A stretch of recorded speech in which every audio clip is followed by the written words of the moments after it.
तो मेरे शेरों, स्वागत है आप सबका वापस लेक्चर नंबर 25 में आज। और हमारा चैप्टर नंबर 3 शुरू हो चुका है। चैप्टर नंबर 3 बड़े जोरों शोरों से, बड़े गाजे बाजे के साथ हमारा शुरू हुआ। हमारे बेसिक्स को हमने पिछले लेक्चर में 2 ही टॉपिक्स लिए, लेकिन उसमें लगे भैया 20 मिनट, है ना। यानी कि कतई बेसिक सिखाए, जहर वाले बेसिक सिखाए होंगे मैंने। तो आप वो लेक्चर देख सकते हो, ऊपर आपको लिंक दिख रही है पिछले वाले लेक्चर की। जो लोग नए आए हैं उनके लिए मैं कहना चाहता हूं कि केमिस्ट्री की सीरीज यहाँ पे फ्री में बट रही है, ठीक है। तो बट रही है तो खुली झोलियों से आपको ले लेना है, बट रहा है ना, क्योंकि केमिस्ट्री साइंस का जो है कंसेप्चुअल बेसिस आपको एक सीरीज के हिसाब से महाराष्ट्र बोर्ड के लिए एचएससी पैटर्न का, वो भी न्यूमेरिकल के साथ, सब टॉपिक वाइज आपको कहीं नहीं मिलेगा। इतने सारे जो आपके पास ऑप्शंस है कि आपको प्री रिकॉर्डेड वीडियो मिल रहा है यूट्यूब पे, पहली बात तो, और सारे लेक्चर्स आपको टॉपिक वाइज अच्छे से आपको सिखाया जा रहा है, समझाया जा रहा है। हमारा टेलीग्राम का ग्रुप भी है दीक्षा कोचिंग क्लासेस के नाम से, जहां पे आप डाउट सेशन क्लियर कर सकते हो।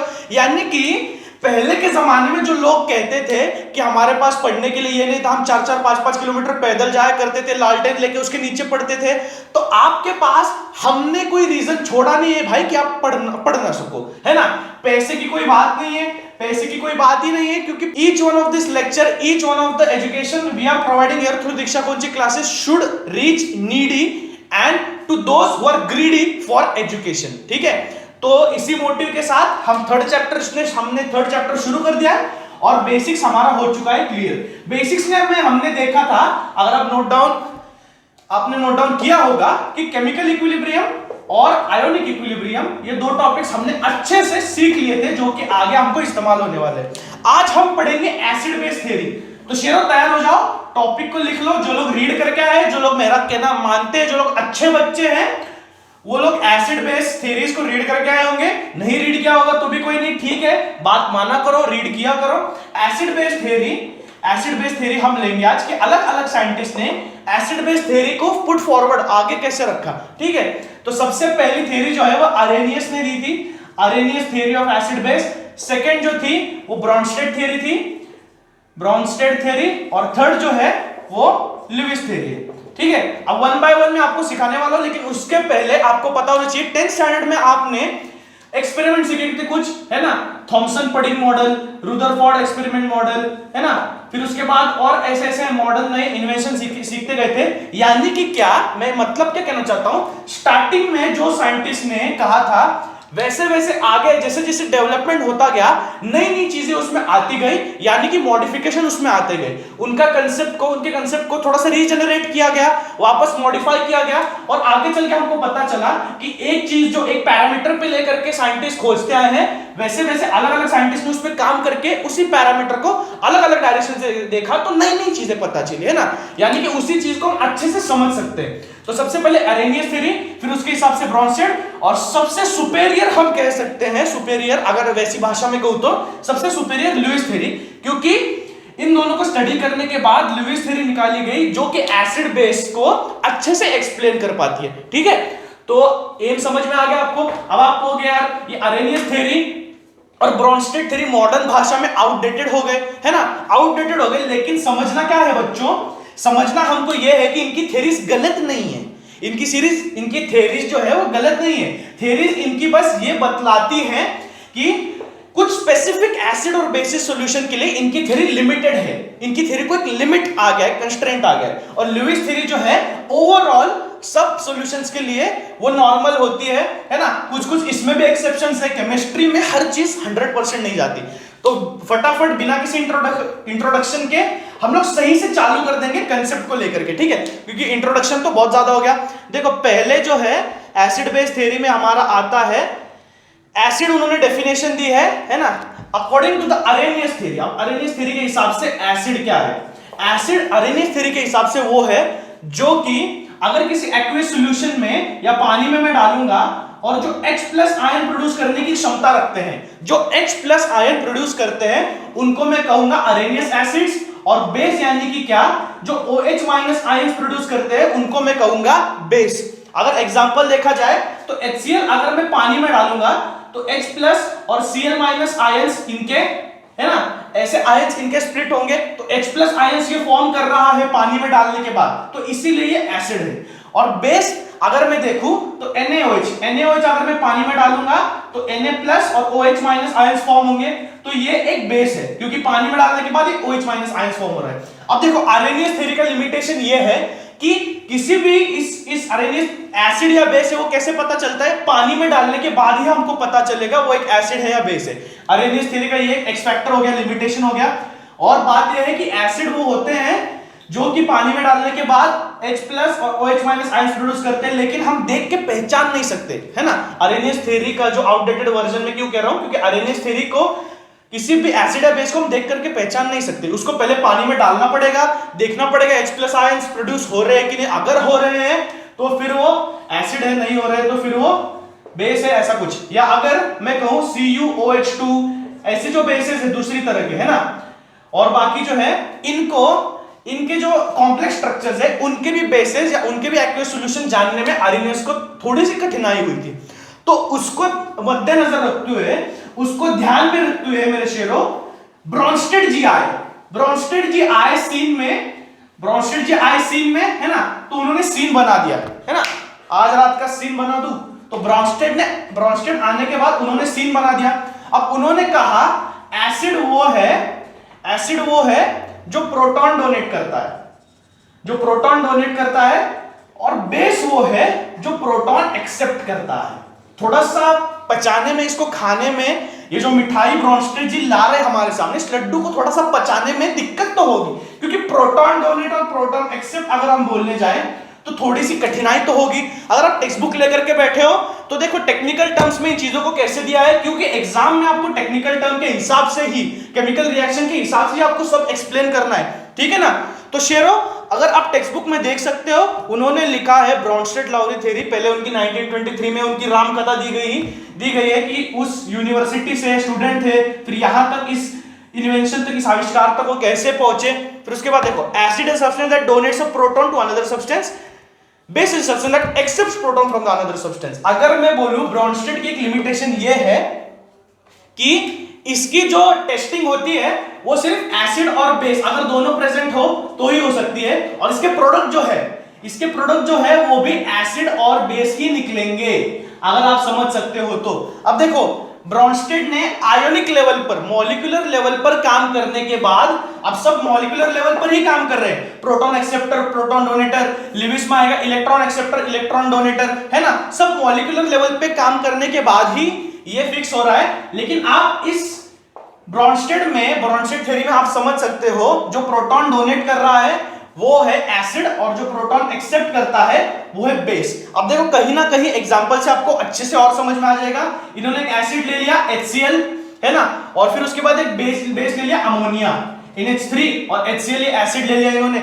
अब देखो, NH3 अगर आर्हेनियस के हिसाब से होता तो NH3 जो है, हम इसको देख करके हम कहते हैं इसमें तो H प्लस आयंस प्रेजेंट है, तो आर्हेनियस अगर एक्वियस सॉल्यूशन में डालने से पहले हम इसको जज करें तो हम कहेंगे अरे ये तो एसिड है। लेकिन देखो, लुईस हमारे ब्रॉन्स्टेड जी लेकर के आए कि ऐसा नहीं होता, हर H दिखने वाला एसिड नहीं होता भैया, है ना।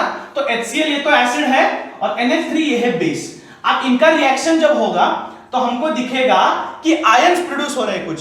एक अमोनियम आयन है, कौन सा आयन, अमोनियम, नाम ठीक से नोट डाउन कर लो, ये सब पूछे जाते हैं एमसीक्यूज में। अमोनियम आयन है ये NH4+, और फिर उसके बाद ये है Cl-, ये है क्लोरीन, है ना, ये क्लोरीन आयन है। अब NH4+ और Cl-, ये दो चार्जेस आ गए, यानी कि ये दो आयंस फॉर्म हो रहे हैं। अब NH4+ इसको बोलेंगे हम एसिड और इसको बोलेंगे हम बेस। समझ में आ रही है चीजें? देखो, थोड़ी सी कठिन है, थोड़ी सी आपको समझने में दिक्कत होगी, लेकिन समझ लो ब्रॉन्स्टेड थ्योरी में होता क्या है। अब देखो, थ्योरीज आपको पूछेंगे तो तीनों पूछेंगे, और तीनों पूछेंगे सिर्फ 3 मार्क के लिए, तो आपको रिएक्शन के साथ उसका डेफिनेशन एक्सप्लेन करना है। अगर थ्योरेटिकली हम देखने जाए तो ब्रॉन्स्टेड में आप कह सकते हो कि एसिड बेस के साथ, एसिड और बेस के साथ जब हम इसको रिएक्ट करेंगे और प्रोटॉन डोनेशन का जब कंसेप्ट आएगा, तो ब्रॉन्स्टेड में जो फॉर्म होते हैं प्रोडक्ट्स, वो एसिड और बेस ही होंगे बच्चों, वो एसिड और बेस ही होंगे। अब देखो, इन्होंने एसिड और बेस लिया है, और NH4+, NH4 प्लस। अब देखो एसिड ने क्या किया, एसिड को मैं कह रहा हूं प्रोटॉन डोनेटर, यानी कि इसके पास प्रोटॉन कौन है अभी फिलहाल H है ना, पॉजिटिव चार्ज इस प्रोटॉन। तो H इसने क्या किया, अमोनियम को दे दिया, H इसने अमोनियम को दे दिया, तो ये बन गया एसिड। और उसके बाद जो Cl माइनस था वो अकेला रह गया है ना, Cl माइनस था जो अकेला रह गया। तो हम देख सकते हैं पॉजिटिवली चार्ज जो हम बोल सकते हैं और ये नेगेटिवली चार्ज, बस ब्रॉन्स्टेड के कंसेप्ट में हम बोल सकते हैं वो एसिड है और दूसरा वाला बेस है। अगर मैं इसका और एक एग्जांपल ले लूं बढ़िया सा, तो ये होगा देखो HCl प्लस H2O है ना। अब H2O एसिड है या बेस है मैं आपको आगे चल करके बताऊंगा, क्योंकि उसका एम्फोटेरिक नेचर थोड़ा सा एक्सेप्शन आएगा। फिलहाल पकड़ लो HCl एसिड है और वाटर बेस है, ठीक है। अब HCl क्या है, HCl एसिड है, सो एसिड प्रोटॉन हमेशा डोनेट करता है, तो जब इसको प्रोटॉन डोनेट कर देगा ये बन जाएगा H3O, इस पे आ जाएगा प्लस चार्ज, यानी कि हाइड्रोनियम आयन, हाइड्रोनियम आयन बन जाएगा ये। और दूसरा वाला अब क्या बन जाएगा, Cl माइनस आयन। अब नेगेटिव चार्ज इस पे तो ये हो गया बेस, और पॉजिटिव चार्ज उस पे ये हो गया एसिड। समझ में आ रहा है। फिर से यही हुआ कि एसिड और बेस का प्रोडक्ट भी आएगा एसिड और बेस ही। यही बताने की कोशिश है ब्रॉन्स्टेड की कि जो भी प्रोटॉन डोनेट करता है वो एक एसिड है ना, और जो प्रोटॉन एक्सेप्ट कर रहा है वो एक बेस है। नॉर्मल कंसेप्ट है, ठीक है। तो शेयरो, आई होप आपको समझ में आ रही है चीजें, नहीं भी आ रही है तो प्लीज मेरे भाइयों, मेरे दोस्तों, मेरे प्यारे पपीतो, कमेंट सेक्शन में मेंशन कर देना। थोड़ी सी बात है, मैं ध्यान दे दूंगा यार, मेरा ध्यान हमेशा के लिए आपके पास जरूर रहेगा, क्योंकि जो भी है आपको दिख रहा होगा बड़ी डेडिकेशन के साथ मैं आपको सिखाने की कोशिश कर रहा हूं। इतनी सारी सीरीज, इतनी पूरी सीरीज बिना डेडिकेशन के कतई नहीं होती भैया, कतई नहीं होती, क्योंकि तबाही लेक्चर जो होते हैं ना वो यहां से निकलते हैं। कहां से निकलते हैं, यहां से निकलते। तो तबाही लेक्चर अगर आपको सीखने मिल रहे हैं और उसमें कुछ डाउट है तो पूछ लो ना यार, 2 मिनट की तो बात है। तो ब्रॉन्स्टेड थ्योरी हो गई, तो लिविस थ्योरी अब हम सीखेंगे। ब्रॉन्स्टेड में आई प्रोटॉन है ना, ब्रॉन्स्टेड में आई प्रोटॉन, आरएनएस में है हाइड्रोजन और हाइड्रोक्साइड, हाइड्रोजन यानी कि H प्लस, हाइड्रोक्साइड यानी कि OH माइनस। अब इसमें हाइड्रोजन और हाइड्रोक्साइड आए, ब्रॉन्स्टेड ने ली प्रोटॉन कंसेप्ट। अब लिविस के पास बचा क्या, न्यूट्रॉन तो ले नहीं सकता, बचा इलेक्ट्रॉन, इसने ले लिया इलेक्ट्रॉन। चलो इसने ले लिया इलेक्ट्रॉन। अब देखो थोड़ा सा उल्टा है यहाँ पे, अगर हम पढ़ लेंगे तो यहां पे उसने कहा है any species that accept a share of electron pair, any species यानी कि species in the context of molecular level, यानी कि एनी मॉलिक्यूल, आयन और एटम। ये 3 चीज आपको कभी नहीं भूलना है। जो स्टार्टिंग के पहले लेक्चर में सॉलिड स्टेट में मैंने आपको क्लियर कर दी थी कि मॉलिक्यूल मतलब क्या, एटम मतलब क्या और आयन मतलब क्या, ठीक है। अगर आपको ये चीजें वापस नहीं याद आ रही तो पहले लेक्चर का लिंक भी आपको दिख सकता है स्क्रीन पे, आप पहला लेक्चर फिर से देख लो, तो ये आपका बेस वापस क्लियर हो जाएगा। उसको कहीं पर नोट डाउन कर लो, ठीक है। एनी स्पीसीज, मोल, आयन और atom, any species that accepts an electron pair, electron pair को जो एक्सेप्ट करेगा वो होगा, क्या होगा, वो होगा एसिड। और दूसरी चीज any species that donate pair of electrons. अब इलेक्ट्रॉन्स को जो डोनेट कर दे वो है बेस, और इलेक्ट्रॉन्स को जो एक्सेप्ट कर ले चुपचाप से वो हो जाएगा एसिड। अब देखो इस कंसेप्ट को समझने के लिए थोड़ा सा आपको आईक्यू लेवल, थोड़ा सा ब्रेन के कंफर्ट जोन से बाहर निकलना पड़ेगा, क्योंकि देखो ये जो कंसेप्ट है थाली में सजा के नहीं मिला है। जैसे बेसिक कंसेप्ट हमको मिल रहे थे ना, इक्विलिब्रियम के, इसके उसके या सॉल्यूशन के, थाली में सजा करके अच्छे से, तो ये है इसमें डाला तो वेपर प्रेशर लोअरिंग हो गया या बॉइलिंग पॉइंट एलिवेशन हो गया, ऐसे थाली में सजा करके ये कंसेप्ट्स नहीं है। ये थोड़े से मॉलिक्यूलर लेवल के कंसेप्ट्स हैं। जब आपके जो इलेक्ट्रॉनिक कॉन्फ़िगरेशंस है या बॉन्डिंग आप जो सीखते हो एटम्स की 11th स्टैंडर्ड में सीखा था, वो अगर क्लियर है तब जाके ये सब चीजें समझ में आती है। अब देखो मैं समझाने की कोशिश कर रहा हूं, बेसिक से आप थोड़ा समझने की कोशिश करना, ठीक है। अब देखो यहां पे इन्होंने क्या एग्जांपल दिया है, ये H प्लस एक एसिड है, ये H प्लस एक एसिड है, और दूसरी चीज NH3 एक बेस है। अब मैं इसको ओपन बॉन्डेड स्ट्रक्चर में लिख रहा हूं, NH3 में कंप्रेस्ड में नहीं लिख रहा हूं, बॉन्डेड में लिख रहा हूं, जो बॉन्ड्स दिखा रहा हूं इसके। तो यहां पे इसके पास lone pairs of electron available है। अब ये एसिड है ना, H प्लस, हम अब ये आयन है फिलहाल तो, लेकिन एसिडिक आयन है ना H प्लस, आरएनएस के हिसाब से तो एसिडिक आयन है।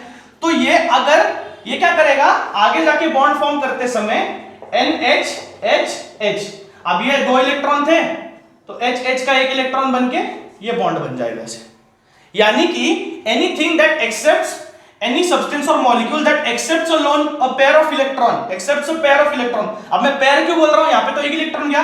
कभी कभी ऐसा होता है कि इसके पास इतनी जगह होती है कि दोनों पेयर ऑफ इलेक्ट्रॉन्स अपनी तरफ ले ले, तो उसको भी हम क्या बोलेंगे, उसको भी हम बोलेंगे कि वो एक लिविस एसिड है या लिविस बेस है। अब देखो उसका जो पार्टीशन है वो हम थोड़ी देर में देखेंगे। फिलहाल आपको ये चीजें समझनी है कि इलेक्ट्रॉन पेयर जो डोनेट करता है, इलेक्ट्रॉन पेयर जो डोनेट करता है वो होता है बेस, और इलेक्ट्रॉन पेयर को जो एक्सेप्ट कर लेता है वो होता है एसिड, है ना। अब मैंने क्यों बोला लिविस एसिड्स और लिविस बेसिस को समझने में थोड़ी सी सुपेरियरिटी है। सुपेरियरिटी क्यों है, क्योंकि लिविस बेसिस हम देख करके पहचान सकते हैं, क्योंकि लिविस बेसिस जो होंगे, अब बेस मतलब मैंने क्या बोला, लिविस बेस मतलब जो इलेक्ट्रॉन पेयर को डोनेट कर दे।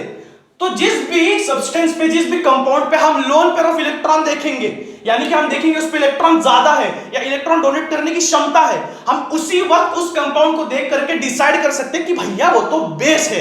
क्योंकि लिविस ने क्या बोला, क्योंकि मेरे शेरों उसके पास इलेक्ट्रॉन डोनेट करने की कैपेसिटी है, उसके पास लोन पेयर ऑफ इलेक्ट्रॉन है, आओ भैया लोन ले लो, लोन ले लो, है ना। अगर ये वैसा ही रहेगा, अगर ये बिना इलेक्ट्रॉन पेयर को दिए रहेगा तो ये आयन ही रहेगा, सुबह से ना एक इलेक्ट्रॉन बिका है ना ही आधा इलेक्ट्रॉन, है ना, वैसा वाला कुछ इसका थोड़ा सा सीन हो जाएगा। तो बच्चों मेरे शेरों NH3 जो है फिलहाल इसके पास लोन पेयर ऑफ इलेक्ट्रॉन है, और लुईस भैया के हिसाब से जो भी compound lone pair of electron देने की क्षमता रखता है हम उसको बेस कहते हैं। तो किसी भी कंपाउंड को अगर हम देखें, हम कहें अरे यार इसमें तो लोन पेयर ऑफ इलेक्ट्रॉन है, इसमें इलेक्ट्रॉन ज्यादा मौजूद है, इसमें लोन पेयर ऑफ इलेक्ट्रॉन है, यानी कि इसमें इलेक्ट्रॉन देने की कैपेसिटी, यानी कि ये बेस है, ऐसा हमारा कंक्लूजन सेंटेंस आ जाएगा, है ना, ऐसा हमारा कंक्लूजन सेंटेंस आ जाएगा। तो बच्चों आज का हमारा लेक्चर हम यही खत्म करेंगे, यही हम पूर्ण विराम लगाएंगे इस लेक्चर को, क्योंकि देखो 3 एसिड तो हमने सीख लिए टाइप्स, यानी कि तीनों साइंटिस्ट ने एसिड और बेसिस को रखने की जो थ्योरी एक आपके सामने हमारे सामने रखी है उनको हमने ठीक से सीख लिया है। फिर भी कोई डाउट हो तो मेरे शेयरों के लिए मैं कभी भी अवेलेबल हूं 24/7। आप टेलीग्राम पे कोई भी छोटा सा मैसेज डाल दो, सर ये डाउट है, ऐसा कुछ है, तो मैं आपको रिप्लाई फटाफट से कर दूंगा आपके रिस्पेक्टिव सॉल्यूशन के साथ, ठीक है ना। तो ज्यादा से ज्यादा लाइक शेयर सब्सक्राइब करते रहो, है ना, ज्यादा से ज्यादा लेक्चर देखते रहो, बेसिस को क्लियर करो, रीड करो, ज्यादा से ज्यादा नोट्स बनाओ, पढ़ाई चालू रखो, जारी रखो। अब कोरोना की वजह से थोड़ा सा तो कम ज्यादा होगा पोर्शन में, लेकिन डरने की जरूरत नहीं है। जेईई, सीईटी, NEET जो भी आप कॉम्पिटिटिव एग्जाम्स के लिए प्रिपेयर कर रहे हो, एक बात छोड़ दो कि मिसकंसेप्शन आप करना छोड़ दो कि एग्जाम हार्ड होती है, ठीक है। अगर फन लर्निंग के साथ, बेसिक कंसेप्ट्स के साथ आप ठीक से सीखोगे तो सब समझ में आएगा। तो ऐसे ही नोटिफिकेशन बेल आइकन को प्रेस कर दो, अगले लेक्चर के लिए मेरे वेट करते रहिए। तो मेरे शेयरों से मैं विदा लेता हूं, थैंक यू।